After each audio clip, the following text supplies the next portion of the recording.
சுத்த நாமத்திற்கு ஸ்தோத்திரம். கிறிஸ்து பிரியமானவர்களே, இந்த நாளினுடைய செய்தியின் தலைப்பு மத்தேயு 24ஆம் அதிகாரம். Matthew 24. இது என்ன அதிகாரம் சொல்லுங்க? இது என்ன அதிகாரம்? சத்தம் வரல. என்ன அதிகாரம்? மத்தேயு 24 என்றால் என்ன? அடையாளங்கள், கடைசி நாட்களுடைய அடையாளங்கள். இந்த நாளில் கர்த்தர் நம்மோடு கூட இடைப்படுவாராக. இந்த மத்தேயு 24வது அதிகாரத்துக்குள்ளாக பிரவேசிப்பதற்கு முன்பதாக ஒரு அறிமுகத்தை செய்கிறேன். மத்தேயு 24வது அதிகாரம் என்ன அப்படி என்றால், கடைசி நாட்களிலே உட்காரங்க, நான் சொல்லும் முதல் கடைசி நாட்களிலே, உலகத்திலே கடைசி நாட்களிலே கர்த்தர் என்னென்ன திட்டத்தை வைத்திருக்கிறார், இந்த உலகின் முடிவு வரும், அதற்கான அடையாளங்கள் என்ன, கர்த்தராகிய இயேசு கிறிஸ்துவினுடைய வருகையின் அடையாளங்கள் என்ன என்பதை குறித்து அநேக காரியங்கள் எழுதப்பட்டிருக்கிறது. இதை நான் விசுவசிக்கிறேன். நாம் ஒரு சில வேளைகளில் நாம் தியானித்திருக்கிறோம். அப்போ கர்த்தருடைய வருகை என்று சொல்லும் பொழுது, நான் முதலாவது இந்த ரகசிய வருகை, தமிழிலே ஆங்கிலத்தில் ராப்சர் என்று சொல்லுவார்கள், அதிலிருந்து என்னென்ன நடக்க போகிறது என்று மிகவும் விரைவாக நான் சொல்லிவிட்டு, அதற்கு பிறகு நான் இதை மத்தேயு 24க்குள்ளாக இன்று சற்று வித்தியாசமான கோணத்திலே கர்த்தர் நம்மோடு கூட இடைப்பட வேண்டும் என்று சொல்லி நான் அதை கற்றுக் கொடுக்க போகிறேன். சரி, முதலாவது கிறிஸ்து பிரியமானவர்களே, நம்முடைய விசுவாசமானது, கிறிஸ்துவ விசுவாசமானது இந்த உலகத்திலே ஒரு முடிவுக்கு வரும். எந்த நிகழ்விலே அது ஒரு முடிவுக்கு வரும் என்று சொன்னால், 1 தெசலோனிக்கர் 4வது அதிகாரம் வசனங்கள் 16 தொடர்ச்சியாக எழுதப்பட்டிருக்கிறது. 15 நான் வாசிக்கிறேன். 1 தெசலோனிக்கர் 4வது அதிகாரம் வசனங்கள் 15 1 Thessalonians chapter 4 verse 15 onward. கர்த்தருடைய வார்த்தையை முன்னிட்டு நாங்கள் உங்களுக்கு சொல்லுகிறதாவது, கர்த்தருடைய வருகை மட்டும் உயிரோடு இருக்கும் நாம் நித்திரை அடைந்தவர்களுக்கு முந்திக் கொள்வதில்லை.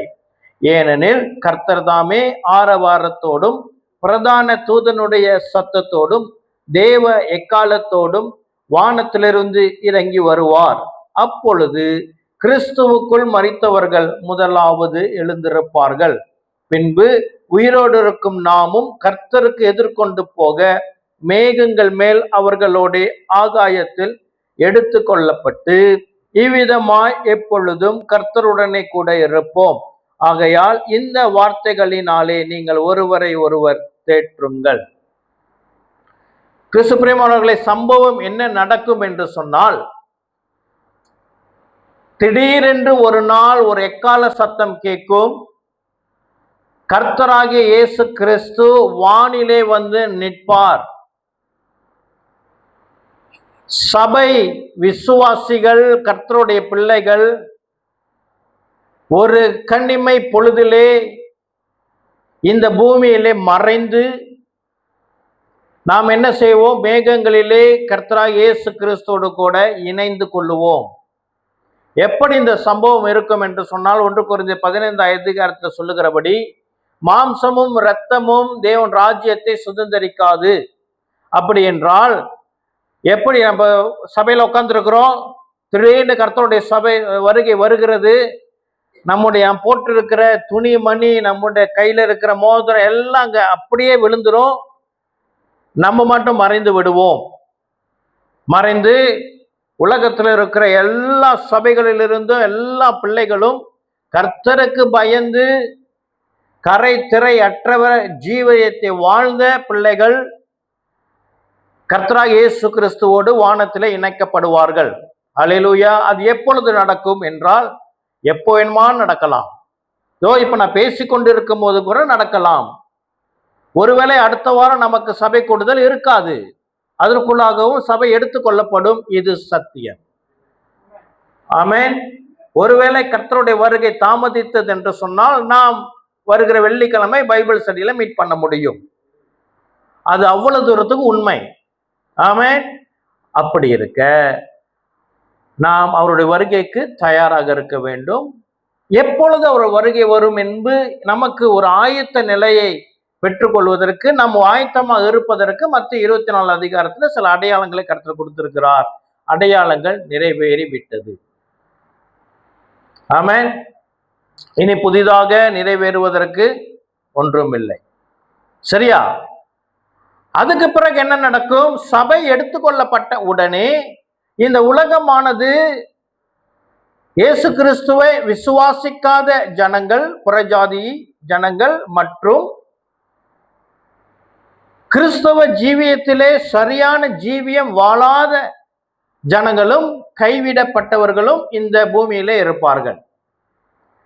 இவர்கள் அந்தி கிறிஸ்துவனுடைய ஆட்சிக்கு ஒப்பு கொடுக்கப்படுவார்கள். அந்தி கிறிஸ்து 7 வருடம் உலகை ஆளுகை செய்வான். அந்த வேளையிலே எருசலேமிலே ஆலயம் கட்டப்படும். ஆலயம் கட்டி 3 வருடம் முடிந்த பின்பு எருசலேமிலே அந்தி கிறிஸ்து ஆலயத்திலே தன்னை தெய்வமாக காட்டி யூதர்களை அவன் கொலை செய்ய தேடுவான். கர்த்தர் அவர்களை வேறு இடத்துல கொண்டு போய் வைப்பார். சரியா? அப்புறம் அந்தி கிறிஸ்துவுடைய முத்திரையை வாங்க மறுக்கிறவர்களை அவன் கொலை செய்வான். அந்தி கிறிஸ்துவின் முத்திரை அன்றி விற்கவும் முடியாது, வாங்கவும் முடியாது. அதெல்லாம் நம்ம ஏற்கனவே பார்த்துட்டோம். மேலோட்டமாக சொல்லுகிறேன். 7 ஆண்டு முடிவிலே கர்த்தராகிய இயேசு கிறிஸ்துவோடு யுத்தம் செய்வதற்கு அந்தி கிறிஸ்து உலக இராணுவத்தை கொண்டு மெகிதோ பள்ளத்தாக்கிலே இயேசு கிறிஸ்துவோடு கூட யுத்தம் செய்வதற்கு போய் நிற்பான்.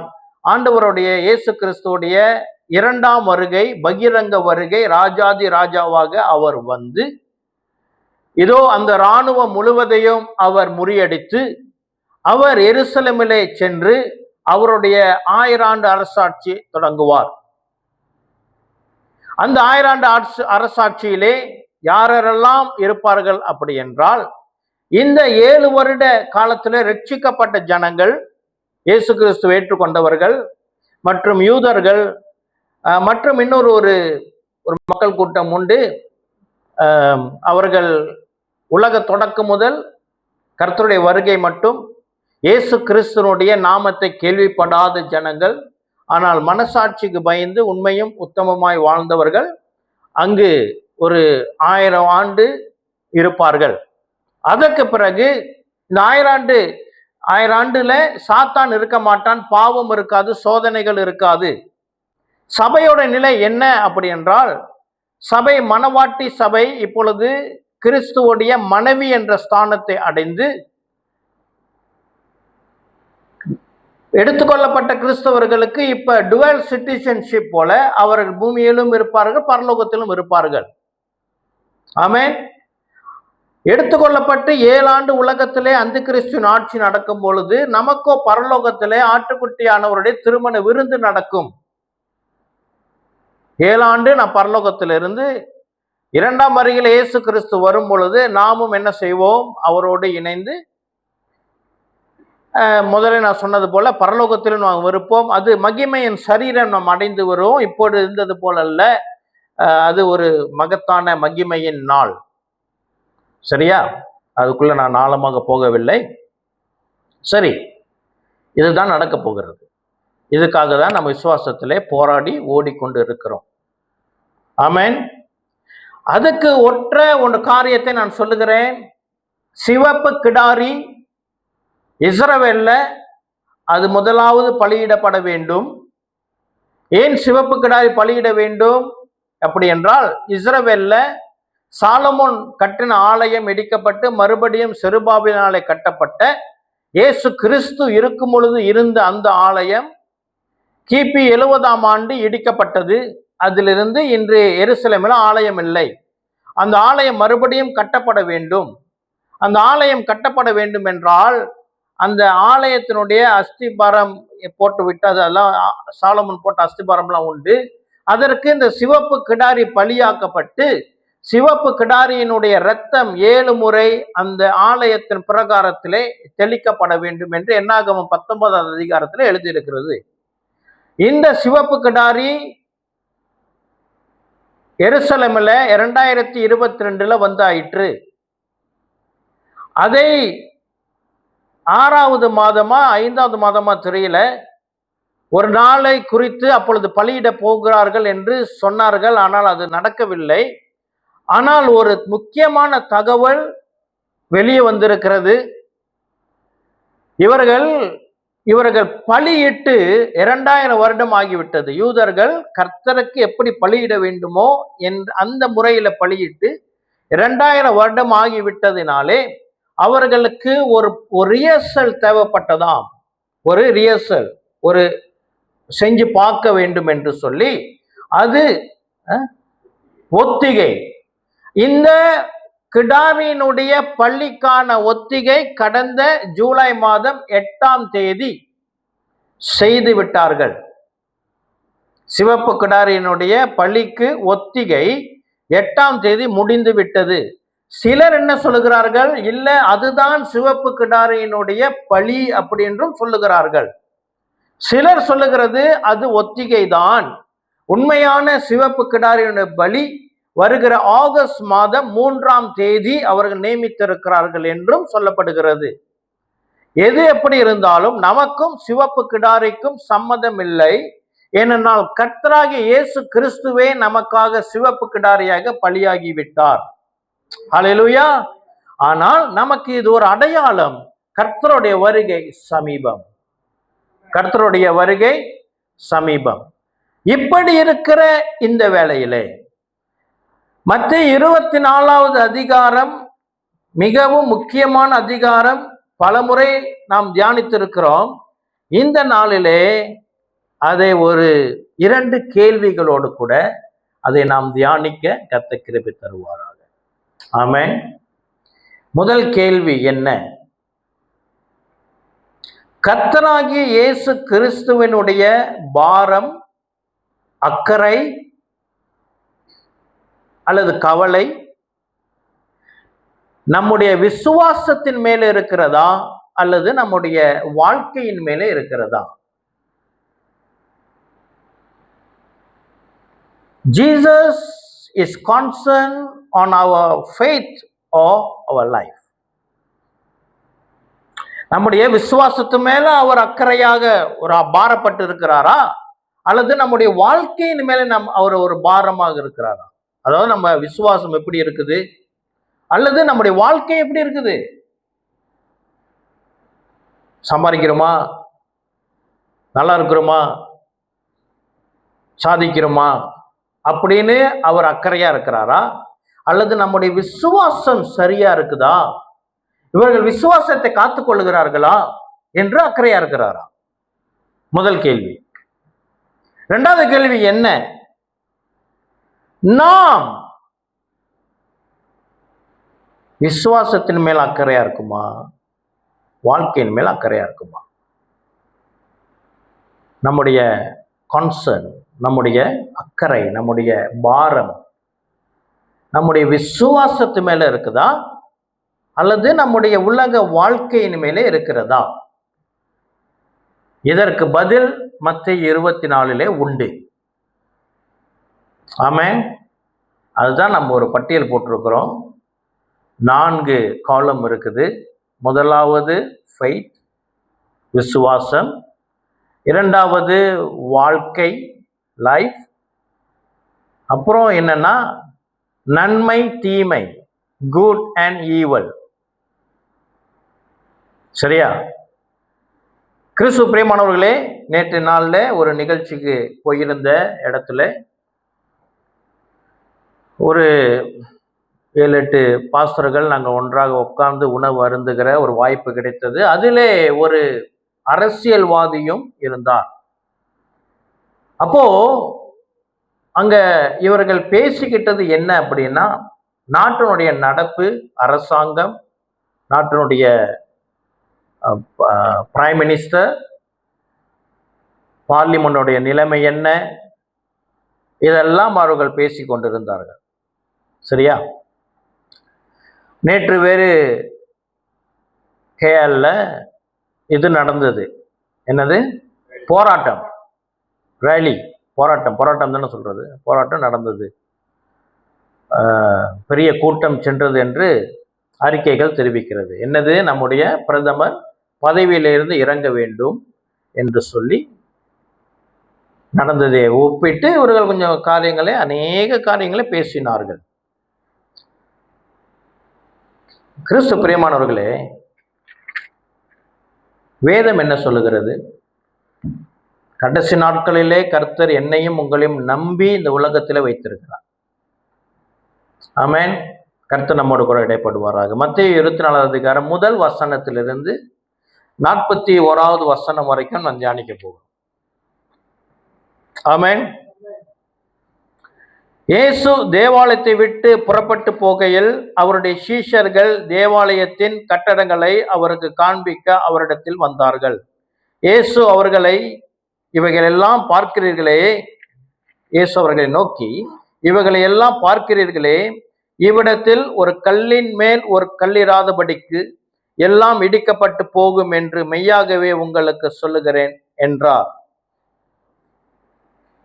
பின்பு அவர் ஒலிவ மலையின் மேல் உட்கார்ந்து இருக்கையில் சீஷர்கள் அவரிடத்தில் தனித்து வந்து, இவைகள் எப்பொழுது சம்பவிக்கும்? உம்முடைய வருகைக்கும் உலகத்தின் முடிவுக்கும் அடையாளம் என்ன? எங்களுக்கு சொல்ல வேண்டும் என்றார்கள். கிறிஸ்து பிரியமானவர்களை, ஏன் சீஷர்கள் இந்த கேள்வியை கேட்டார்கள் என்று சொன்னால், அவர்களுக்கு தெரியும், என்று ஆலயம் இடிக்கப்படுகிறதோ அன்று உலகத்தின் முடிவு வரும் என்று ஒரு அண்டர்ஸ்டாண்டிங்ல அவங்க இருந்தாங்க.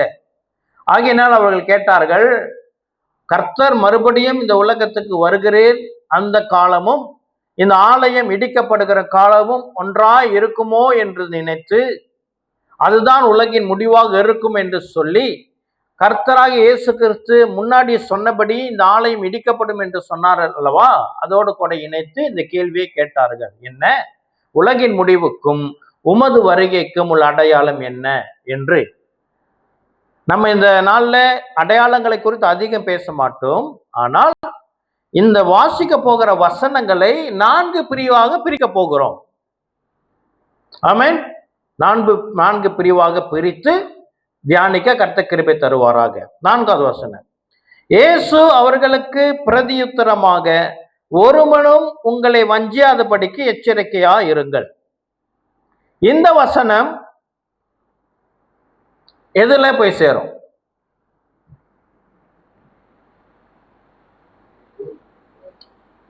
இந்த வசனம் இயேசு அவர்களுக்கு பிரதியுத்தரமாக, ஒருவனும் உங்கள் வஞ்சியாதபடிக்கு எச்சரிக்கையா இருங்கள்.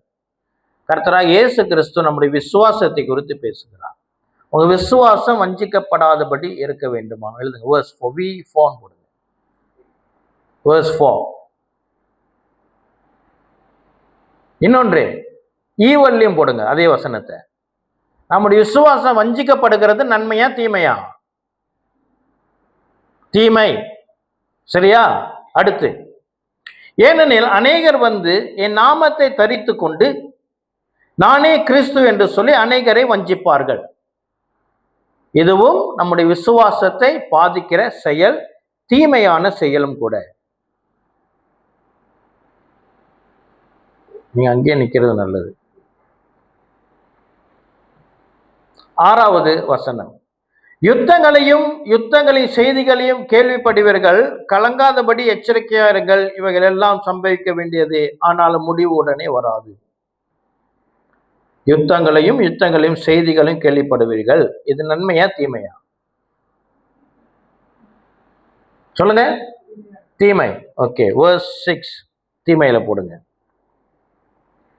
ஜனத்துக்கு விரோதமாய் ஜனமும் ராஜ்யத்துக்கு விரோதமாய் ராஜ்யமும் எழும்பும், பஞ்சங்களும் கொள்ளை நோய்களும் பூமி அதிர்ச்சிகளும் பல இடங்களில் உண்டாகும். இது தீமை. ஓகே, போடுங்க. எஸ். verse 7. verse 8 8வது வசனம். இவைகள் எல்லாம் வேதனைகளுக்கு ஆரம்பம். வேதனைகளுக்கு ஆரம்பமே எப்படி இருக்குன்னா வேதனை எப்படி இருக்கும்? verse 8. தீமை. 9வது வசனம். அப்பொழுது உங்களை உபத்திரவங்களுக்கு ஒப்பு கொடுத்து உங்களை கொலை செய்வார்கள். என் நாமத்தின் நிமித்தம் நீங்கள் சகல ஜனங்களாலும் பகைக்கப்படுவீர்கள். இது நன்மையா தீமையா? தீமை, ஈவல். அது மாத்திரமல்ல, இது தீமை நமக்கு வருகிறதுக்கான காரணம் என்ன? நம்முடைய விசுவாசம். அப்ப விசுவாசத்திலும் அதை எழுத வேண்டும். 10வது வசனம். அப்பொழுது அநேகர் இடரல் அடைந்து ஒருவரை ஒருவர் காட்டி கொடுத்து ஒருவரை ஒருவர் பகைப்பார்கள். இதுவும் தீமை. இதுவும் விசுவாசத்துக்கு உட்பட்டது. ஏனால் விசுவாசத்தில் என்ன செய்வார்கள்? விசுவாச துரோகம் நடக்கும் என்று ஆண்டவர் சொல்லுகிற பிரகாரம் மனுஷகுமாரன் பூமிக்கு வரும் பொழுது விசுவாசத்தை காண்பேனோ என்ற காரியமும் இதில் அடங்கும். 11வது வசனம். அநேக கள்ள தீர்க்க தரிசிகளும் எழும்பி அநேகரை வஞ்சிப்பார்கள். இதுவும் விசுவாசத்துக்கான ஒரு சேலஞ்ச். இது ஒரு தீமை.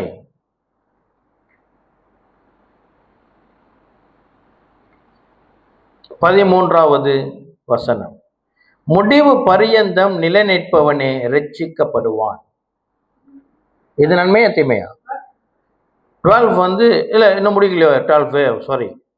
அக்கிரமம் மிகுதியாவதினால் அநேகருடைய அன்பு தணிந்து போம். இது நிச்சயமா தீமை.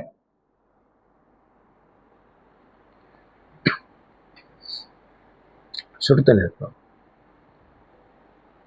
13 முடிவு பரியந்தம் நிலை நிற்பவனே ரட்சிக்கப்படுவான்.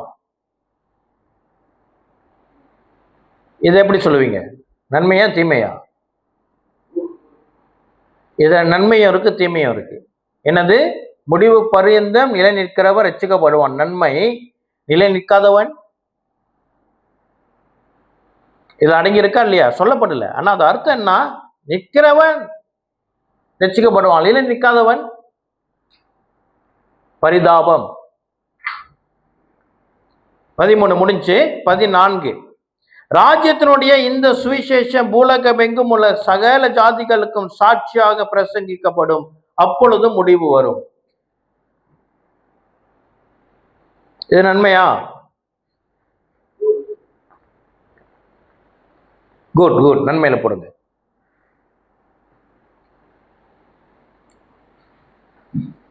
15வது வசனம்.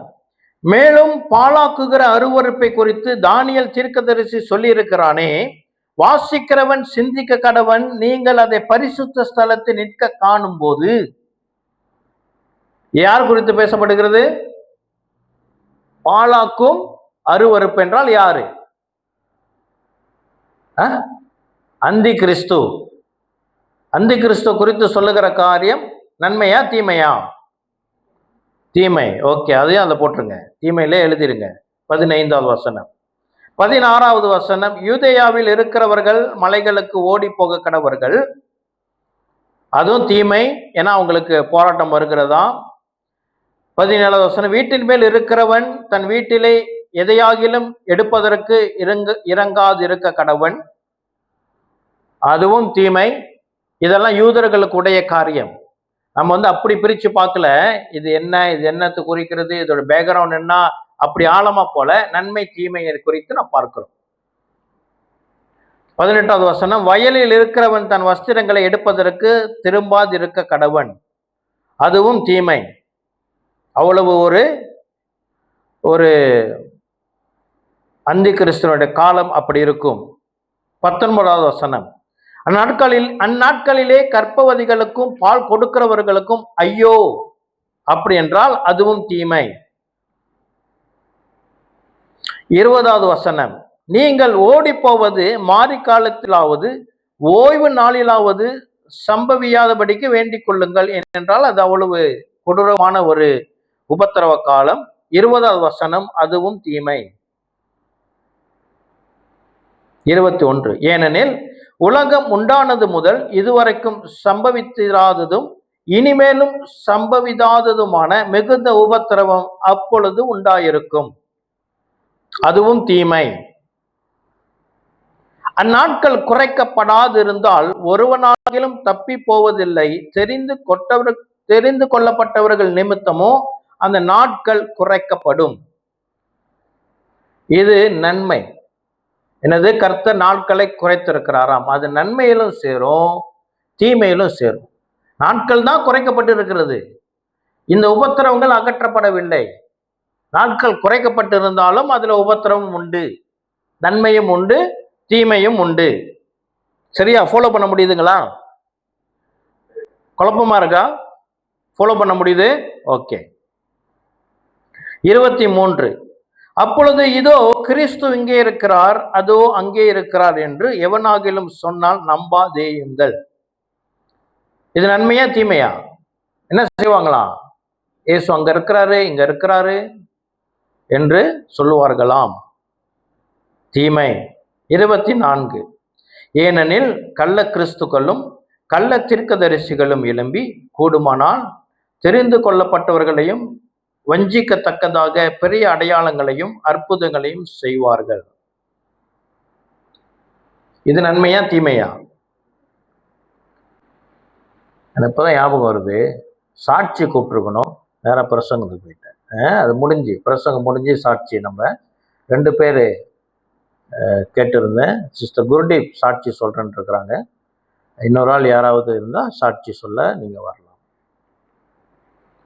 சரி, என்ன முடிச்சிட்டோம்? எந்த வருஷம் முடிச்சிட்டோம்? 24 முடிஞ்சிச்சு. 25வது வருஷம். இதோ முன்னதாக உங்களுக்கு அறிவித்து இருக்கிறேன். 24 முடிஞ்சுட்டேன் இல்லையா?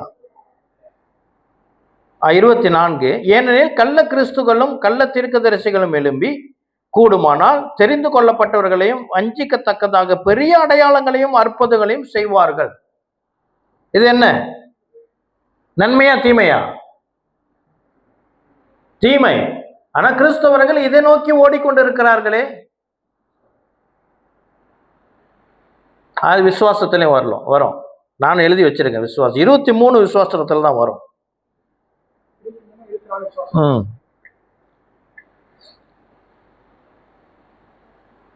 இன்னைக்கு நடக்குதான உலகத்துல அற்புதங்களையும் அடையாளங்களையும் கண்டு ஓடுகிற ஜனங்கள். ஒரு பாஸ்டர் கையில அற்புதம் நடந்துச்சுன்னா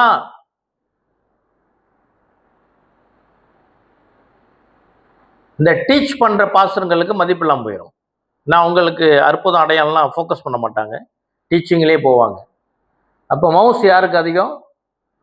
அற்புதமும் அடையாளமும். அற்புத அடையாளம் உண்மையா? நிச்சயம் உண்மை. கர்த்தர் செய்வாரா? கர்த்தர் ஊழியக்காரர்கள் செய்வார்கள், நிச்சயமா செய்வார்கள். ஆமே, அதுக்கு தான் அழைக்கப்பட்டிருக்கிறோம். ஆனா நம்மளுடைய ஃபோக்கஸ் எங்க இருக்கணும் அப்படின்னா கர்த்தருடைய வார்த்தையிலும் நம்முடைய பரிசுத்த ஜீவியத்திலும் இருக்க வேண்டும். அல்லேலூயா. அற்புதம் அடையாளம் நம்மை நோக்கி வரும், நாம் அதை நோக்கி போக தேவையில்லை. அல்லேலூயா. சரி, 25. இதோ முன்னதாக உங்களுக்கு அறிவித்திருக்கிறேன். இது நிச்சயமாய் நன்மை. ஆமென். இது மிகவும் அழகான ஒரு வார்த்தை. கர்த்தர் என்ன சொல்லுகிறார்? இதோ முன்னதாக உங்களுக்கு அறிவித்திருக்கிறேன். ஆமென். 2000 வருஷத்துக்கு முன்பதாக நம்மை குறித்து, நம்முடைய காலத்தை குறித்து, என்னையும் உங்களையும் அவர் சிந்தையில வைத்து அவர் என்ன சொல்லி இருக்கிறார்? முன்னதாகவே உனக்கு சொல்லிட்டேன், நீ ஜாக்கிரதையா இரு. நன்மை. சரியா? 26. ஆகையால் அதோ வனாந்தரத்தில் இருக்கிறார் என்று சொல்வார்களானால் புறப்படாதிருங்கள். இதோ அறை வீட்டுக்குள் இருக்கிறார் என்று சொல்வார்களானால் நம்பாதிருங்கள். இது விசுவாசம் மற்றும் என்னது? இது ஒரு தீமை.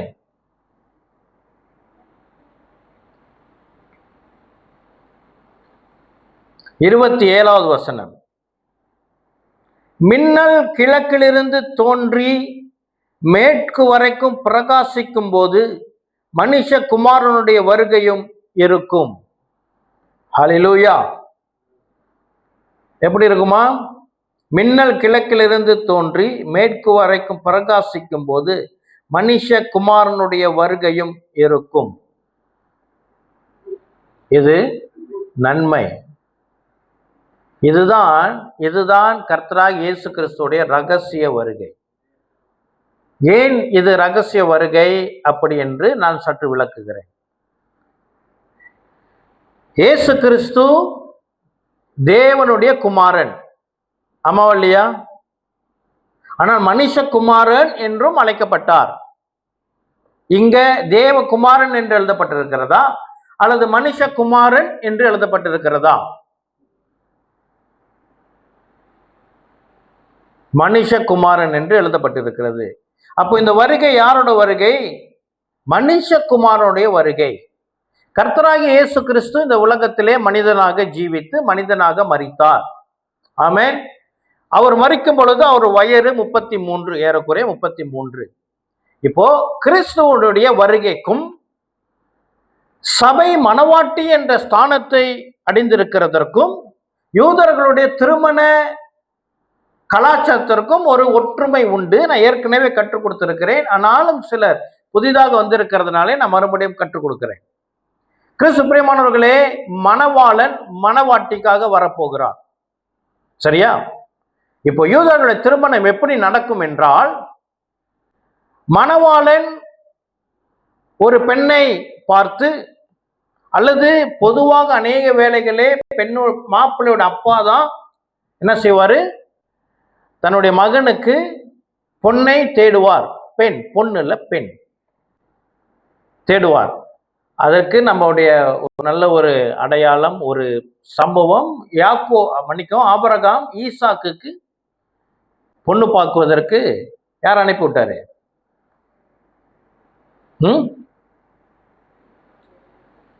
யார் ஒரு பேரு எனக்கு நானே மறந்துட்டேன். எலியேசர் அனுப்பிவிட்டார். சரியா? அந்த மாதிரி அது ஒரு கலாச்சாரம். அப்படி ஒருவேளை அந்த மாப்பிள்ளை ஒரு பெண்ணை பார்த்து இந்த பெண்ணை சொன்னாலும் அதை அவர் அப்பாட்ட தான் தெரிவிக்கணும். அப்பா என்ன செய்வாரு? ஓகே, இந்த பொண்ணுன்னு சொன்ன உடனே என்ன செய்வார்? தன்னுடைய மகன் சொல்லுவார், நீ போய் நிச்சயம் பண்ணிட்டு வா. பொண்ணை தீர்மானித்து திருமணத்துக்கு என்று நிச்சயம் பண்ணுகிற சம்பிரதாயம் எப்படி நடக்கும் என்று சொன்னால், இந்த மாப்பிள்ளை பெண்ணு வீட்டுக்கு சென்று அங்கு நான் தான் உன்னை திருமணம் செய்ய போகிறேன் என்று சொல்லி, அது ஒரு நிச்சயதார்த்த அடையாளமாக அவர்கள் என்ன செய்வார்கள்? திராட்சை ரசத்தை 2 பேரும் குடிப்பார்கள். ஒரு கலாச்சாரம் சொல்லுகிறது, யூத கலாச்சாரத்திலே ஒரு இடத்துல நான் வாசித்தேன், அது யாரும் சொல்லி நான் கேட்டதில்லை. ஆனால் யூத கலாச்சாரத்தில் ஒரே ஒரு வெப்சைட்ல மட்டும் அதை பற்றி எழுதியிருந்தாங்க. என்னன்னா, இவர்களுடைய திருமண ஒப்பந்தத்திற்கு நிச்சயதார்த்தத்துக்கு அடையாளமாக என்ன செய்வார்களாம்? மாப்பிள்ளையும் தண்ணிலே முழுகி எழுந்திருப்பாராம், பெண்ணும் தண்ணிலே முழுகி எழுந்திருப்பாளாம். 2 பேருமே தண்ணில முழுகி எழுந்திருக்க வேண்டுமா? இது என்ன அடையாளம்? ஞானஸ்தானம். கர்த்தருக்கு ஸ்தோத்திரம். ஹல்லேலூயா. இயேசு கிறிஸ்துவும் ஞானஸ்தானம் எடுத்தார். இன்று கர்த்தரை விசுவாசிக்கிற நாமும் ஞானஸ்தானம் எடுக்க வேண்டும். ஏன் ஞானஸ்தானம் எடுக்க வேண்டும்? ஏனால் இயேசு கிறிஸ்துவோடு கூட திருமணம் ஒப்பந்தம் பண்ணப்படுகிற ஒரு அடையாளம். ஹல்லேலூயா. அப்புறம் இந்த திராட்சை ரசத்தை குடித்து இவர்கள் என்ன செய்வார்கள்? மாப்பிள்ளை சொல்லிடுவார், நான் உன்னை அழைத்து செல்ல வருவேன். எதற்கு? திருமணத்துக்கு அழைத்து செல்ல வருவேன். அது வரைக்கும் நீர் என் ஞாபகமாக இந்த திருமணத்தினுடைய நிச்சயதார்த்தத்தின் அடையாளமாக நீர் இந்த திராட்சை ரசத்தை அடிக்கடி குடிக்க வேண்டும். நானோ மாப்பிள்ளை மறுபடியும் திருமண நாள் வரைக்கும் அதை குடிக்க மாட்டார். இதுதான் இயேசு கிறிஸ்து 26வது அதிகாரத்துல சொல்லுகிறார்.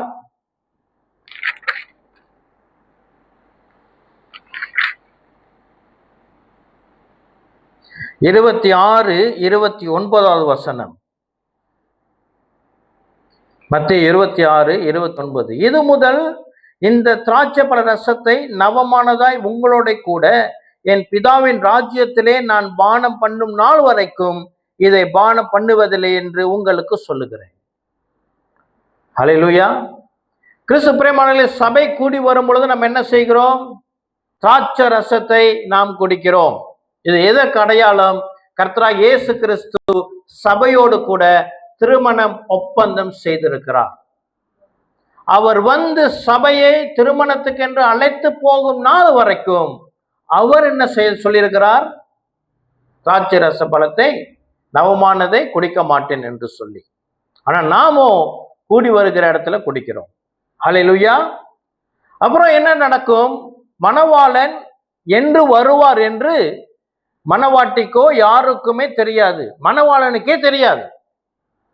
அப்பா சொல்லுவாரு, ஒரு நாளை குறிப்பார். எப்பொழுது குறிப்பார் என்றால், இந்த திருமண ஒப்பந்தத்தை முடித்து மணவாளன் அப்பா வீட்டுக்கு சென்று, யூத கலாச்சாரத்தின்படி ஆண் பிள்ளைகள் அப்பா வீட்டிலேயே தான் குடியிருப்பார்கள். விசேஷமாக மூத்த பிள்ளைகள் அப்பா வீட்டிலேயே தான் தங்கி இருப்பாங்க. எப்படின்னா, வீடு இன்னும் கொஞ்சம் எக்ஸ்டெண்ட் பண்ணி அங்கேயே ஒரே வீட்டுல ஒரே கம்பார்ட்மெண்ட், அதாவது ஒரு வீடு அது கொஞ்சம் ஒட்டியோ இல்லை மேல் மாடி கட்டியோ அங்கு குடியிருப்பார்கள். அப்போ இந்த மணவாளன் சென்று தன் மனைவியோடு கூடி வாழ்வதற்கு ஒரு இடத்தை ஆயத்தம் பண்ண வேண்டும். ஆண்டவராகிய இயேசு சொன்னார், நான் போய் உங்களுக்கு ஒரு ஸ்தலத்தை ஆயத்தம் பண்ணி வருவேன். ஹல்லேலூயா, ஆமென்.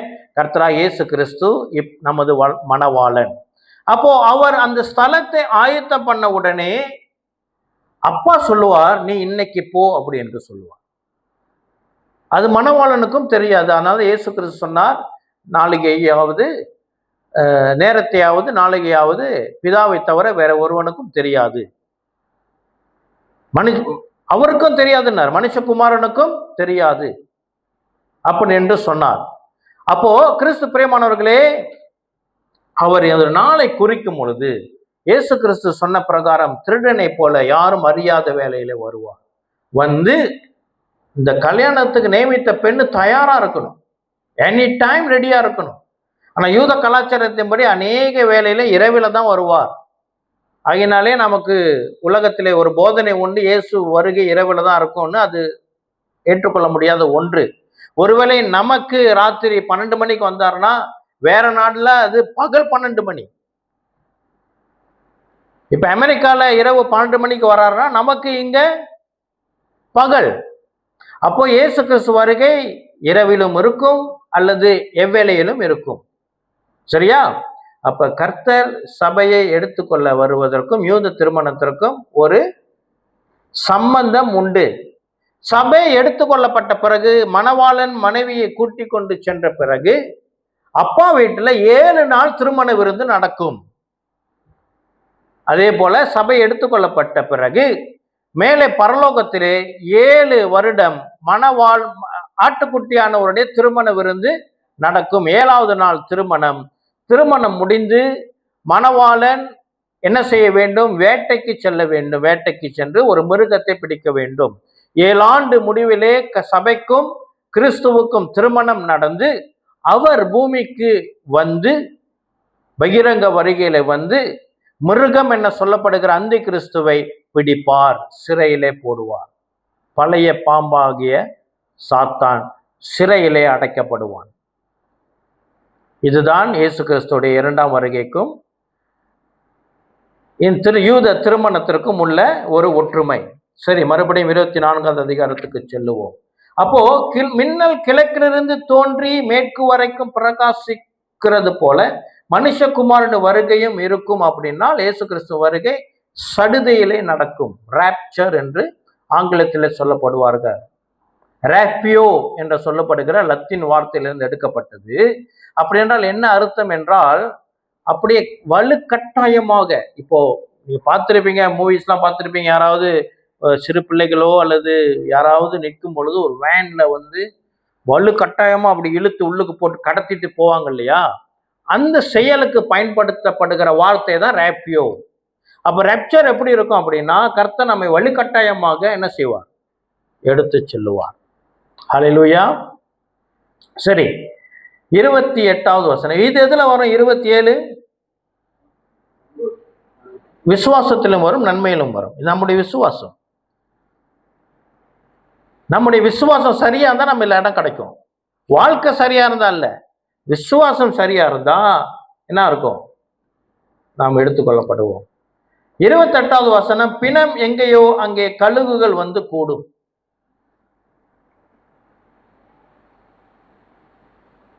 எனக்கு இந்த வசனத்துக்கு ரொம்ப நாள்ல விடை கிடைக்கல. ஏறக்குறைய 20 வருஷத்துக்கு முன்னுக்கு நான் கேத்தலிக் சர்ச்சில் அதை ப்ரீச் பண்ணும்போது நான் சொன்னேன், எனக்கு இதுக்கு அர்த்தம் தெரியலங்கன்னு சொன்னேன். இந்த வருஷம் தான் ஆண்டவர் பதில் கொடுத்தாரு. இல்லை, இது ஆச்சரியமானது. சொன்னேன் என்னன்னா, நான் இதை உங்களுக்கு முதல் தடவை கற்றுக் கொடுக்குறேன்.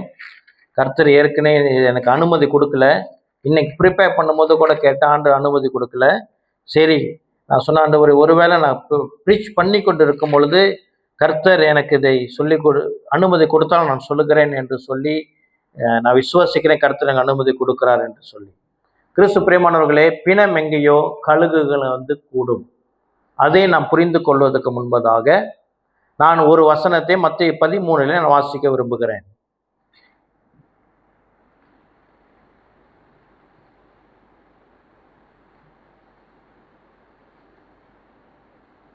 விதைக்கிறவனுடைய உவமை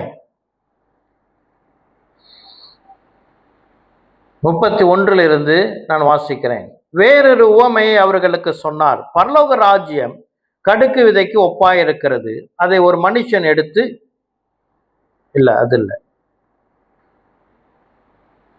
அடுத்த உவமை 33. வேறொரு உவமை அவர்களுக்கு சொன்னார். பரலோக ராஜ்யம் புளித்த மாவுக்கு ஒப்பாயிருக்கிறது. அதை ஒரு ஸ்திரீ எடுத்து முழுவதும் மன்னிக்கவும், அதுவும் அல்ல. ஏன்னா 13வது அதிகாரத்தில் 7 உவமைகள் உண்டு.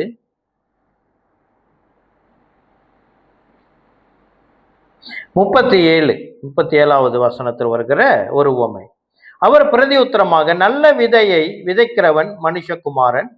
இது என்னன்னு சொன்னா, அவர்கள் 36 கேட்கிறாங்க இல்லையா, ஒரு உவமையை ஒன்று விளக்கத்தை கேட்கிறாங்க. அப்பொழுது இயேசு ஜனங்களை அனுப்பிவிட்டு வீட்டுக்கு போனார். அவருடைய சீஷர்கள் அவரிடத்தில் நிலத்தின் களைகளை பற்றி உவமையை எங்களுக்கு வெளிப்படுத்த வேண்டும் என்று கேட்டார்கள்.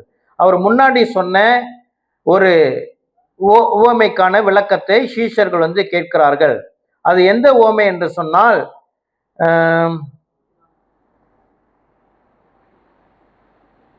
24வது வசனத்தில் வருகிற ஒரு உவமை. வேறொரு உவமை அவர்களுக்கு சொன்னார். பரலோக ராஜ்யம் தன் நிலத்தின் நல்ல விதையை விதைக்கிற மனுஷனுக்கு ஒப்பாயிருக்கிறது. மனுஷன் நித்திரை பண்ணுகையில் அவருடைய சத்துரு கோதுமைகளுக்குள் களைகளை விதைத்து விட்டு போகிறான். பயிரானது வளர்ந்து கதிர் விட்ட போது களைகள் காணப்பட்டது. வீட்டு எஜமானுடைய வேலைக்காரர் அவனிடத்தில் ஆண்டவனே, நீர் உமது நிலத்தின் நல்ல விதையை விதைத்தீர் அல்லவா, பின்ன அதில் களைகள் எப்படி உண்டானது என்றார்கள். அதற்கு அவன், சத்துரு அதை செய்தான் என்றான். அப்பொழுது வேலைக்காரர், நாங்கள் போய் அவைகளை பிடுங்கி போடவா உமக்கு சித்தமா என்று கேட்டார்கள். அதற்கு அவன், வேண்டாம், களைகளை பிடுங்கும் போது நீங்கள் கோதுமையை கூட வேரோட பிடுங்காதபடிக்கு இரண்டையும் அறுப்பு மட்டும் வளர விடுங்கள். அறுப்பு காலத்தில் நான் அறுக்கிறவர்களை நோக்கி, முதலாவது களைகளை பிடுங்கி அவைகளை சுட்டரிக்கிறதற்கு கட்டுகளை கட்டுங்கள், கோதுமையையோ என் களஞ்சியத்திலே சேர்த்து வையுங்கள் என்று சொன்னான் என்றார். சரியா? இதற்கான அர்த்தத்தை அவர் சொல்லுகிறார். கிறிஸ்து பிரியமானவர்களே, இதுல ஒரு சம்பவம் நடக்க போகிறது. என்ன? கர்த்தருடைய வருகையிலே 2 கூட்டமாக ஜனங்கள் பிரிக்க போகிறார்களாம். சரியா? இந்த உவமையானது ரகசிய வருகை குறித்தாதது அல்ல. இது 2ஆம் வருகையை குறித்த வசனம். அதற்கான இந்த உவமைக்கான விளக்கத்தை இப்பொழுது ஆண்டவர் கொடுக்கிறார் 37வது வசனத்துல. அவர் பிரதியுத்தரமாக, நல்ல விதையை விதைக்கிறவன் மனுஷகுமாரன், நிலம் உலகம், நல்ல விதை ராஜ்யத்தின் புத்திரர், களைகள் பொல்லாங்கனுடைய புத்திரர், அவைகளை விதைக்கிற சத்துரு பிசாசு, அறுப்பு உலகத்தின் முடிவு. இயேசு கிறிஸ்து ரகசிய வருகை முடிவு அல்ல, ஆனால் வருகை, பகிரங்க வருகை உலகத்தின் முடிவு. சரியா? அறுப்பு உலகத்தின் முடிவு. அறுக்கிறவர்கள் தேவ தூதர்கள். ஆதலால் களைகளை சேர்த்து அக்கினியில் சுட்டரிக்கிறது போல இவ்வுலகத்தின் முடிவிலே நடக்கும். மனுஷகுமாரன் தம்முடைய தூதர்களை அனுப்புவார். அவர்கள் அவருடைய ராஜ்யத்தில் இருக்கிற சகல இடர்களையும் அக்கிரம செய்கிறவர்களையும் சேர்த்து அவர்களை அக்கினி சூளையிலே போடுவார்கள், அங்கே அழுகையும் பட்கடிக்கும் உண்டாயிருக்கும். அப்பொழுது நீதிமான்கள் தங்கள் பிதாவின் ராஜ்யத்திலே சூரியனை போல பிரவேசிப்பார்கள். கேட்கிறது காது உள்ளவன் கேட்கிறவன். இங்க என்ன சம்பவம் நடக்கிறது அப்படி என்றால், தேவ தூதர்கள் வருகையிலே கர்த்தருடைய தூதர்கள் ஒரு கூட்டத்தை என்ன செய்வாங்களாம்? சேர்ப்பார்களாம். சரி, நல்லா கேட்டுங்க. ஒரு சம்பவம் நடக்க போது தேவ தூதர்கள் உலகத்தில் இருக்கிற எல்லா ஜனங்களிலும் இருந்து ஒரு கூட்டத்தை பிரித்து எதுக்கு ஒப்பு கொடுக்க போறாங்க? அக்கினிக்கு ஒப்பு கொடுக்க போறார்கள். சரியா? இதே மாதிரி சம்பவம் 24வது அதிகாரத்திலும் உண்டு. இதே போல ஒரு சம்பவம் 24வது அதிகாரத்துல உண்டு. நாம் அதை முதல் நான் வாசிச்சிடுறேன்.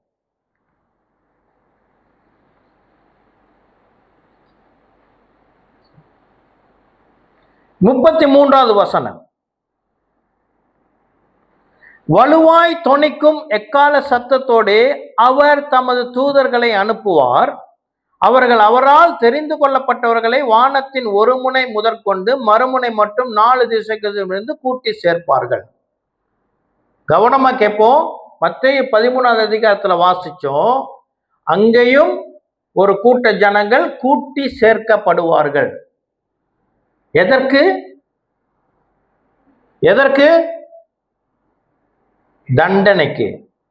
தண்டனைக்கு கூட்டி சேர்ப்பார்கள். ஆனால் இங்க என்ன போட்டிருக்குது?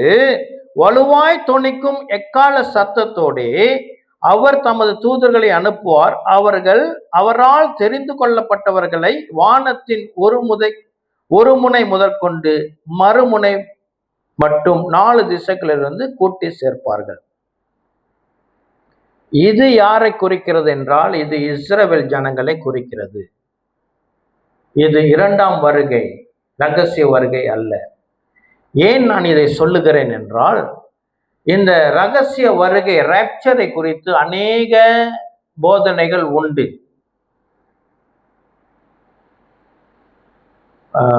Post tribulation, mid tribulation, pre tribulation என்று 3, அதாவது உபத்திரவத்துக்கு முன்பதாக சபை எடுத்துக்கொள்ளப்படும், அல்லது சுபத்திரவத்தின் காலத்திலே சபை எடுத்துக்கொள்ளப்படும், அல்லது உபத்திரவத்தின் காலம் முடிந்து சபை எடுத்துக்கொள்ளப்படும் என்று 3 உபதேசங்கள் உண்டு. ஆனால் நாம் விசுவாசிக்கிறது உபத்திரவத்தின் காலத்துக்கு முன்பதாகவே சபை எடுத்துக்கொள்ளப்படும் அப்படி என்று நாம் விசுவாசிக்கிறோம். வேதம் அப்படியாக நமக்கு சாட்சி கொடுக்கிறது. ஆனால் இந்த வசனம் சொல்லுகிறது, உபத்திரவம் காலம் முடிந்துதான் இந்த 33வது வசனம் நிறைவேறும். அப்போ இந்த போஸ்ட் ட்ரிபுலேஷன் ராப்சரை குறித்து போதிக்கிறவர்கள் உபத்திரவ காலம் முடிந்துதான் சபை எடுத்துக்கொள்ளப்படும் என்று போதிக்கிறவர்கள் சாதிக்கிற வசனம் என்ன? சபை உபத்திரவத்தின் காலத்தை கடந்து செல்லும்.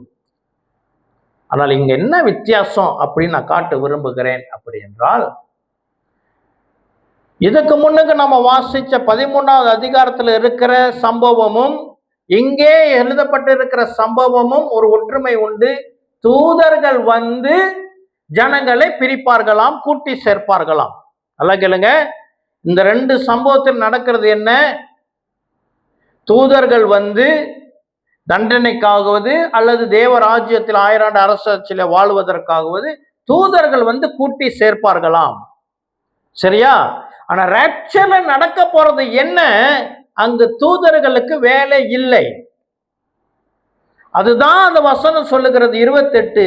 பிணம் எங்கேயோ அங்கே கழுகுகள் கூடும். அது எதை அடையாளப்படுத்துகிறது? இயேசு வானத்துல நிற்பார், நாமளாவே எடுத்துக்கொள்ளப்படுவோம். தூதர்கள் நம்மை சேர்க்க மாட்டார்கள். புரியுதா என்ன சொல்ல வரேன்னு? கொஞ்சம் கஷ்டமா இருக்கும், புரிந்து கொள்ளுங்க. இந்த ப்ரீ போஸ்ட் மிட் கொஞ்சம் குழப்பமா இருந்தா விடுங்க. என்ன சொல்லப்படுறேன்? ரொம்ப தெளிவா சொல்றேன். நமக்கும் இயேசு கிறிஸ்துவுக்கும் இருக்கிற உறவு எப்படி நடக்கும் என்றால், கர்த்தருக்கென்று கரைத்துறையற்ற விசுவாசம் உள்ளவர்களாக இருக்கிற மனவாட்டி சபை விசுவாசிக்கு இயேசு கிறிஸ்து வானத்துல வந்து நிற்கும் பொழுது தூதர்கள் வந்து நம்ம கூட்டி போக தேவையல்ல, நாம் அவரோடு இணைந்து விடுவோம். இதுதான் பிணம் எங்கேயோ கழுகுகள் அங்க வந்து கூடும்.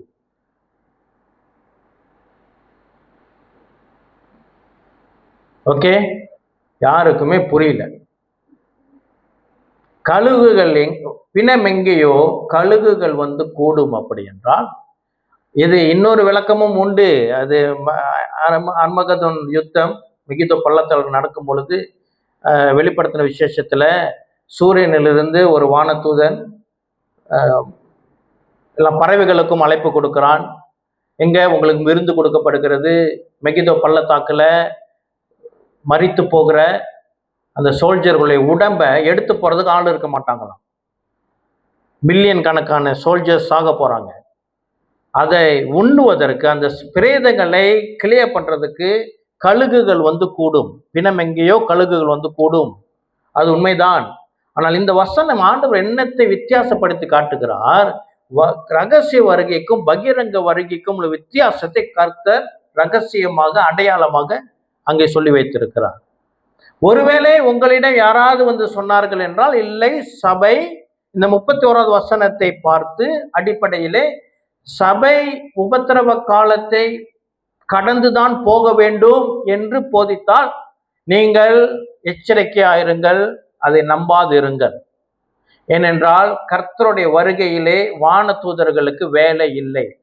அதாவது ராப்சர்ல ரகசிய வருகையிலே வான தூதர்களுக்கு வேலை இல்லை. இயேசு வந்து வானத்தில் நிற்பார், நாம் அவருடைய பிரகாசத்திலே சேர்க்கப்படுவோம். ஹல்லேலூயா. சரி, அடுத்த வசனம் பார்ப்போம். அப்போ 28வது வசனம் நன்மையா தீமையா? நன்மை. நன்மை. அது மாத்திரமல்லாது நம்முடைய விசுவாசத்தின் அஸ்திபாரம். இன்னும் வேகமா நான் போகிறேன், வேகமா போயிடுறேன். 29 அந்நாட்களில் உபத்திரவம் முடிந்தவுடனே சூரியன் அந்தகாரப்படும், சந்திரன் ஒளியை கொடாதிருக்கும், நட்சத்திரங்கள் வானத்திலிருந்து விழும், வானத்தின் சத்துவங்கள் அசைக்கப்படும். இந்த வசனம் அங்க பாருங்க என்ன வருதுன்னா, பிணம் எங்கேயோ அங்கே கழுகுகள் வந்து கூடும். ராப்சர் முடிஞ்சு என்ன வரவும் உபத்திரம் வருமாம். அந்த உபத்திரமும் முடிவுக்கு வருமாம். அந்த உபத்திரம் முடிந்தோன்னு என்ன நடக்குமாம், இந்த உலகத்திலே சூரியன் வெளிச்சத்தை கொடுக்காதாம், நட்சத்திரங்கள் விழுமாம், நிலாவும் வெளிச்சம் கொடுக்காதாம். இது தீமை. 29 தீமை. இருள், உலகமானது இருளாக போய்விடும். 30வது வசனம், அப்பொழுது மனுஷகுமாரனுடைய அடையாளம் வானத்தில் காணப்படும். அப்பொழுது மனுஷகுமாரன் வல்லமையோடும் மிகுந்த மகிமையோடும் வானத்தின் மேகங்கள் மேல் வருகிறதை பூமியில் உள்ள சகல கோத்திரத்தாரம் கண்டு புலம்புவார்கள். இதைதான் நான் சொல்றாங்கன்னா இயேசு கிறிஸ்து ராப்சர் என்று சொல்றாங்க. இல்ல, இந்த வசனம் சொல்லுகிறது மிகுந்த மகிமையோடும் வானத்தின் மேகங்கள் மேல் வருகிறதை பூமியில் சகல கோத்திரத்தாரம் கண்டு புலம்புவார்கள். கிறிஸ்து பிரியமானவர்களே, இயேசு கிறிஸ்து சபையை கூட்டி செல்ல வரும் பொழுது உலகத்தார் இயேசு கிறிஸ்துவை பார்க்க முடியாது, சபை மாத்திரம்தான் பார்க்கும். சபை இயேசு கிறிஸ்துவோடு பயணிக்கிறவர்களுக்கு மாத்திரம்தான் இயேசு அவர் தென்படுவார். இந்த சம்பவத்துல சபையானது மகிழ்ந்திருக்குமா அல்லது இங்க சொல்லுகிறபடி புலம்பி அழுவுமா? சொல்லுங்க. இயேசு கிறிஸ்துவ நேரா பார்க்கும்போது எத்தனை பேரு அழுக போறீங்க? இல்லதானே? அப்போ இது எதை குறிக்கிறது? 2ஆம் வருகையை குறிக்கிறது. 2ஆம் வருகையில தான் இயேசு கிறிஸ்துவை அனைவரும் காண்பார்கள். கண்டு அவரை விசுவாசியாமல் போனவர்கள் என்ன செய்வார்களாம்? புலம்புவார்களாம். ஐயோ, மோசம் போயிட்டுமே, இவரை நம்பாம போயிட்டுமே, இப்ப எங்களுக்கு நரகம் தானே தங்கி இருக்குது அப்படின்னு சொல்லி புலம்புகிற ஒரு சம்பவம். இது 2ஆம் வருகை. சரியா? இதெல்லாம் நீங்க ரொம்ப குழம்பிக்காதீங்க. நான் முக்கியமான காரியத்துக்கு நான் வரேன். அங்க வரும் பொழுது தெளிவாயிருவீங்க. இது நன்மை. இயேசு கிறிஸ்து 30வது வசனம் நன்மை. அவர் உலகத்திற்கு ராஜாதிராஜாவை வருகிறார். 31வது வசனமும் நன்மை. நேரம் எழுதிக்கிட்டே போங்க. 32வது வசனமும் நன்மை. அத்தி மரத்தினால் ஒரு உவமையை கற்றுக்கொள்ளுங்கள். அதுல இலைகளை தோன்றி துளிவிடும் போது வசந்த காலம் சமீபமாயிற்று. இதை நான் உங்களுக்கு கண்டிப்பா சொல்லிதான் ஆகணும். தமிழ்ல ஒரு பெரிய மிஸ்டேக் இருக்கு. இது ஆங்கிலத்துல கொஞ்சம் படிங்க. 32. Now learn this lesson from the fig tree. As soon as its twigs get tender and its leaves come out, you know that summer is near. Summer, ஆங்கிலத்திலே சம்மர்னு போட்டிருக்கு. சம்மர் என்ற வார்த்தை தமிழ்ல என்ன அப்படி என்றால் வசந்த காலம் அல்ல, அது கோடை காலம். புதிய மொழிபெயர்ப்புல சரியா போட்டிருக்காங்க கோடை காலம் என்று. வசந்த காலம் என்றால் அது நன்மையை குறிக்கிறது. அத்தி மரம் என்பது இஸ்ரேல் தேசத்தை குறிக்கிறது. மே மாதம் 18 28 மே மாசம் 18 1948 வருடம் இஸ்ரேல் தேசம் மறுபடியும் உதித்து இன்று தன்னுடைய 70ஆம் வருடத்தை தாண்டி ஓடிக்கொண்டிருக்கிறது. அப்ப ஆண்டவர் இயேசு சொன்னார், இந்த அத்தி மரத்தை காணும் பொழுது அப்படி என்றால் இஸ்ரேல் தேசம் மறுபடியும் பிறக்கும் என்ற ஒரு அடையாளம். இஸ்ரேல் தேசம் பிறக்கும் பொழுது என்ன நடக்குமா? கோடை காலம் சமீபத்து இருக்கிறதாம். கோடை காலம் நன்மையா தீமையா? சூடு. என்ன சொல்லுகிறது ஆண்டவர்? என்ன சொல்லுகிறார்? இஸ்ரவேல் தேசம் உதிக்கும் பொழுது நீங்க நினைச்சுக்கீங்க இந்த உலகத்துக்கு சூடான காலம் வருகிறது. தீமை. நமக்கு அவ்வளவு தெரியாது. எத்தனை பேர் வெயில் எல்லாம் பிடிக்கும் உங்களுக்கு? கொஞ்ச நாளா வெயில் அடிச்சுக்கிட்டு இருக்குல்ல, எத்தனை பேர் வெயில் என்ஜாய் பண்றீங்க? நான் சன் பாத்லாம் எடுப்பேங்க.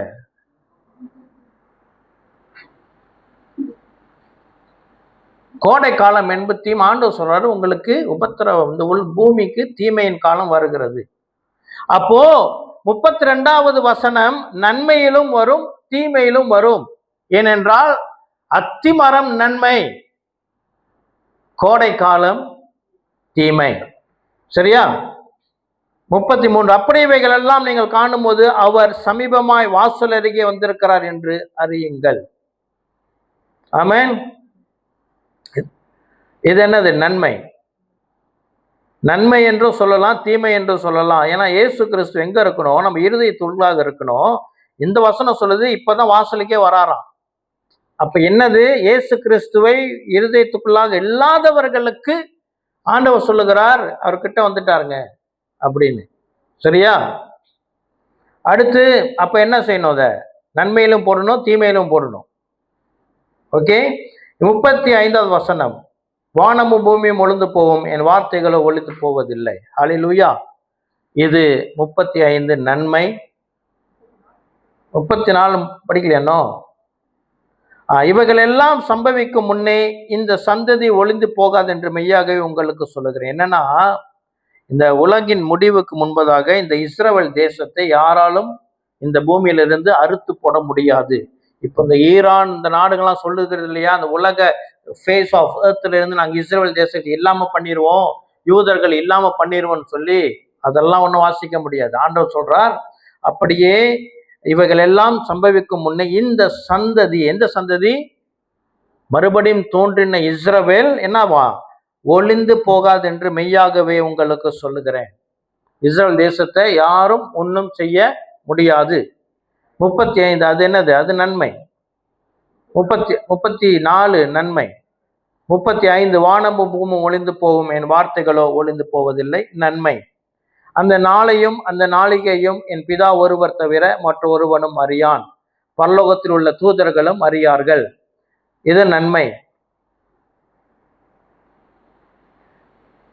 நோவாவின் நாட்களில் எப்படி நடந்ததோ அப்படியே மனுஷகுமாரன் வரும் காலத்திலும் நடக்கும்.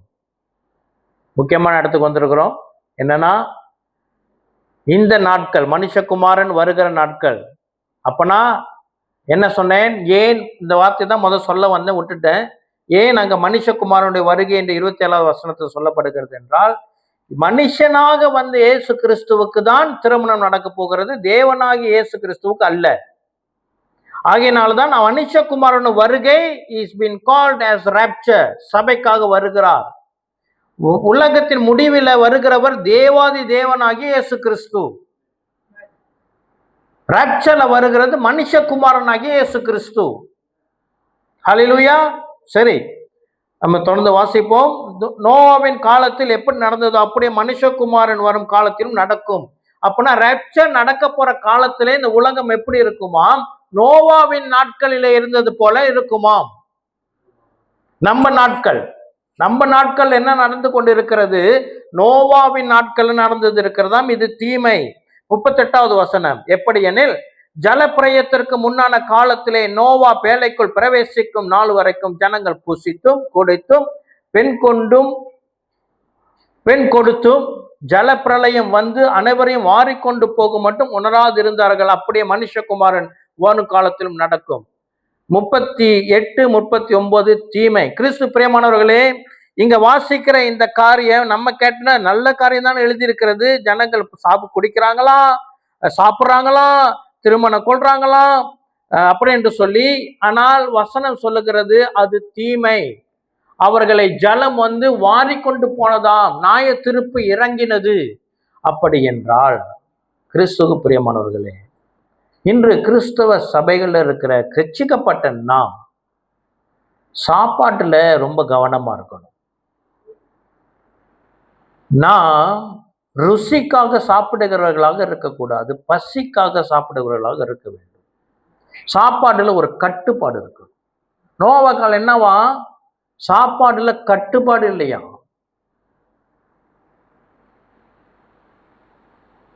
என்னங்க நீங்க சொல்றீங்க? அடுத்தவன் நான் சர்ச்சுக்கு வர மாட்டேங்க. இப்பதான் டி சட்டிஸ் புதுசா திறந்துருக்குறாங்க. அவ்வளோ பெரிய பில்டிங், கண்ணை பறிக்குது. அப்படி போகும் பொழுதே வாசம் தூக்குது. அங்கேருந்து இப்படி திரும்பினா இங்க ஒரு கடை, அங்கேருந்து இப்படி போனா இங்க ஒரு கடை, இங்கேருந்து பிரிக்ஃபீல்ட்ஸ் போனா அங்க ஒரு வரிசையா கடைகள். நான் வேற சபைக்கு போறேன் பாஸ்டர். நீ வாளாகாமல் தலையாவாய் என்று சொல்லுகிற ஆசீர்வாதம் நிறைந்த சபைகள் அநேகம் உண்டு. நீ சாப்பாடுல கவனமா இருந்து சொல்லுகிற சபை இன்று ஜனங்களால் வரவேற்க முடியாத ஒரு சூழல். நோவாவின் காலம். ஆமேன். கிறிஸ்து பிரியமானவர்களே, என்ன மன்னிச்சிருங்க, வேதம் அப்படி சொல்லுது. வேற என்னென்னலாம் நோவா காலத்துல அக்கிரமம் நடந்திருக்கும், ஏன் அதெல்லாம் பதிவு செய்யல? நோவாவின் காலத்தை பத்தி நமக்கு ரொம்ப தெரியாது. சரி, இன்னொரு வசனம் அப்புறம் வரும், அப்ப பார்ப்போம். மத்தேயு முடிப்போம். அதுகிட்ட வந்துருச்சு. சரியா? 40வது வசனம், அப்பொழுது 2 பேர் வயலில் இருப்பார்கள், ஒருவன் எடுத்துக்கொள்ளப்படுவான், ஒருவன் கைவிடப்படுவான். இது தீமை. ஏன்னா ஒருத்த கைவிடப்படுறானே, எடுத்துக்கொள்ற பார்த்தா நம்ம பார்க்கிறோம். ஒருத்த கைவிடப்படுகிறான், இது தீமை. சரி, போட்டுங்கய்யா, போட்டுங்க, கூட்லம் போட்டுங்க. 2 ஸ்திரீகள் எந்திரம் மறைத்து கொண்டிருந்தார்கள், ஒருத்தி ஏற்றுக்கொள்ளப்படுவாள், ஒருத்தி கைவிடப்படுவாள். இதையும் போட்டுங்க. சரி, இதோடு முடியுது. இப்ப லூக்காவுக்கு போவோம். லூக்கா 17வது அதிகாரம் 41 குட் அண்ட் பேட் ரெண்டையும் போடுங்க. லூக்கா 17 வசனம் 28 30 முடிய. ஆக்சுவலி 27 ஆரம்பிக்குது, 26 ஆரம்பிக்குது. அதுலேருந்து வாசிக்கிறேன். லூக்கா 17 26. நோவாவின் நாட்கள் நடந்தது போல மனுஷகுமாரன் நாட்களும் நடக்கும். நோவா பேழைக்குள் பிரவேசிக்கிற நாள் வரைக்கும் ஜனங்கள் புசித்து குடித்தார்கள், பெண் கொண்டு கொடுத்தார்கள். ஜல பிரளயம் வந்து எல்லாரையும் அழித்து போட்டது. லோத்தினுடைய நாட்கள் நடந்தது போல நடக்கும். லோத் என்றால் எந்த நாடு? எது? சோதோம். சோதோமை குறித்து நமக்கு நல்லா தெரிஞ்சிருக்கிறோமா இல்லையா? கர்த்தர் வானத்திலிருந்து அக்கினியை அனுப்பி அழித்து போட்ட ஒரு நகரம். அங்க என்னென்னலாம் நடந்துச்சு அப்படின்னா, பாரம்பரியமாக நம்ம அறிந்திருக்கிறது என்ன, அங்கு ஓரின சேர்க்கை ஜனங்கள் இருந்தார்கள். சரியா? அதுதான் நம்ம அறிஞ்சிருக்கிறோம். அதற்கும் மேலாக அங்க என்ன இருந்ததாம்? ஜனங்கள் புசித்தார்கள், குடித்தார்கள், கொண்டார்கள், விற்றார்கள், நட்டார்கள், கட்டினார்கள். லோத்து சோதமை விட்டு புறப்பட்ட நாளிலே வானத்திலிருந்து அக்கினியும் கந்தகமும் வருஷித்து எல்லாரையும் அழித்து போட்டது. மனுஷகுமாரன் வெளிப்படும் நாளிலும் அப்படியே நடக்கும். கிறிஸ்து பிரியமானவர்களே, சோதோம்ல என்னென்ன நடந்துச்சுன்னா, கட்டுப்பாடு இல்லாம சாப்பிட்டுருக்கிறாங்க, கட்டுப்பாடு இல்லாம குடிச்சிருக்கிறாங்க. ஆமென். நான் சிறு பிள்ளையா இருந்த நாட்கள் எல்லாம் கடை சாப்பாடு எப்ப கிடைக்கும் அப்படின்னா, எங்க அப்பாவுக்கு என்னைக்கு சம்பளம் போடுதோ அன்னைக்கு வரும் பொழுது சீன கடையில மொகூஸ் பண்ணிட்டு வருவார். ஆமா, தெரியல என்ன சாப்பிட்டோன்னு ஞாபகம் இல்லை, ஏதோ ஒன்று சாப்பிட்டோம் அது. ஆமா, இன்னைக்கு வீட்டு சாப்பாடு எப்ப கிடைக்குதுன்னா எல்லாமே காலியாச்சுங்க. ஏதோ வீட்டில் இருக்கிறத போட்டு அன்னைக்கு சாப்பிட்டுக்கிட்டேன்.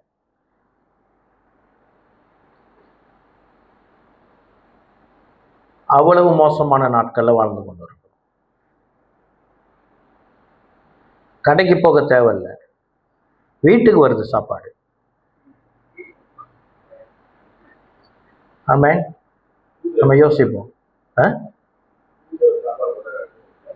தூதர் வந்து, ஓகே, எலியாவுக்கு தூதர் வந்து போட்டது போல. இது லேசான காரியம் அல்ல. உலகம் போற போக்கில் நாம போகக்கூடாது.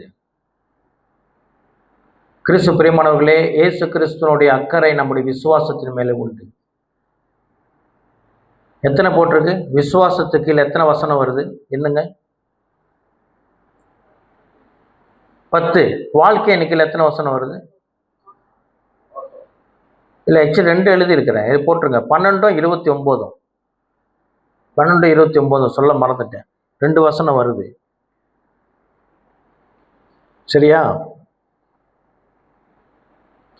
அப்புறம் என்ன செஞ்சாங்களாம் லோத்தின் காலத்துல?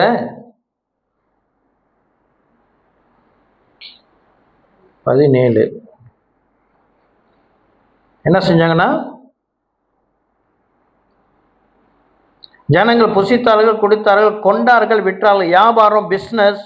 நட்டார்கள், கட்டினார்கள் என்பது நம்ம கிளைங்க அடிச்சுக்கவே முடியாது.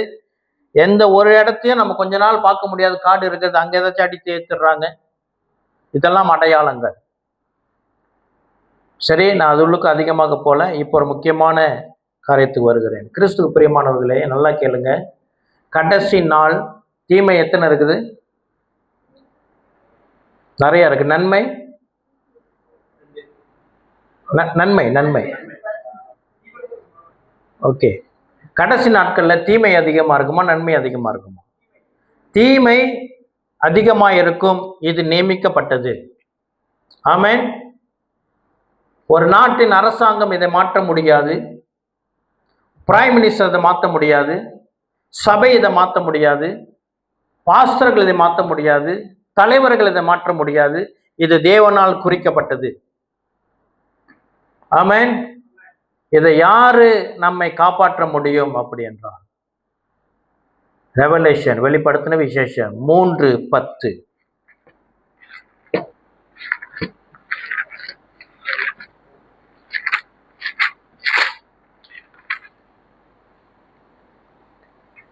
ரெவலேஷன் 3:10. என் பொறுமையை குறித்து சொல்லிய வசனத்தை நீ காத்து கொண்டபடியினால் பூமியில் குடியிருக்கிறவர்களை சோதிக்கும்படியாக பூச்சக்கரத்து மேலும் வரப்போகிற சோதனை காலத்திற்கு தப்பும்படி நானும் உன்னை காப்பேன். ஹல்லேலூயா. கிறிஸ்து பிரியமானவர்களே, இந்த காலம் தீமையான காலம். நம்பாதீர்கள். இன்னும் கொஞ்ச நாள்ல நம்ம நாடு நல்லா வந்துடும். இன்னும் கொஞ்ச நாள்ல எக்கானமி நல்லா வந்துடும். இன்னும் கொஞ்ச நாள் அரசாங்கம் மாறும். புது தலைவர்கள் வருவார்கள். அவர்கள் நம்முடைய தலையெழுத்தை மாற்றுவார்கள். விலைவாசி குறையும். கிறிஸ்து பிரியமானவர்களே, கர்த்தராகிய இயேசு கிறிஸ்துவை அன்றி நம்மை யாராலும் காப்பாற்ற முடியாது. ஓட்டு போட வேண்டியது நம்மளது கடமை. உங்களுக்கு ஜெபம் பண்ணி சமாதானமா யாருக்கு ஓட்டு போடுறீங்களோ போட்டுக்கொள்ளுங்கள். ராஜாக்களை தள்ளி ராஜாக்களை ஏற்படுத்துகிறவர் கர்த்தர். அவர் தீர்மானித்தவரை அவர் கொண்டு வருவார். அவர் யாரை கொண்டு வந்தாலும், பிசாசானவன் வஞ்சிக்கிறவனாக இருக்கிறதுனாலே வஞ்சித்துதான் தலைவர்கள் நல்ல தலைவர்கள் வந்தாலும் அவர்கள் கெட்டு போகிற ஒரு சூழ்நிலை உண்டு. ஏனென்றால் இந்த காலம் தீமைக்கு நியமிக்கப்பட்டிருக்கிற காலம். கர்த்தராகிய இயேசு கிறிஸ்து அன்றி நம்மை காப்பாற்ற முடியாது. ஹல்லேலூயா.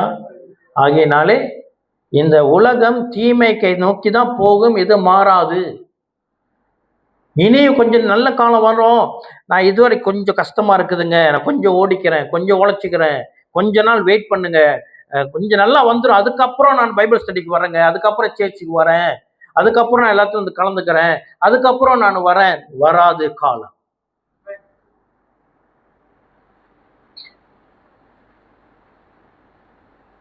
ரெண்டு நாளாகமம் 15:2. நீ என்னோடு இருந்தால் நான் உன்னோடு இருப்பேன். ஆசாவிடம் ஆண்டவர் சொன்ன வார்த்தை. 2 நாளாகமம் 15:2. நீ என்னோடு இருந்தால் நான் உன்னோடு இருப்பேன். ஹல்லேலூயா. கர்த்தர் நல்லவர். மேலும் ஜெபிக்க போகிறோம்.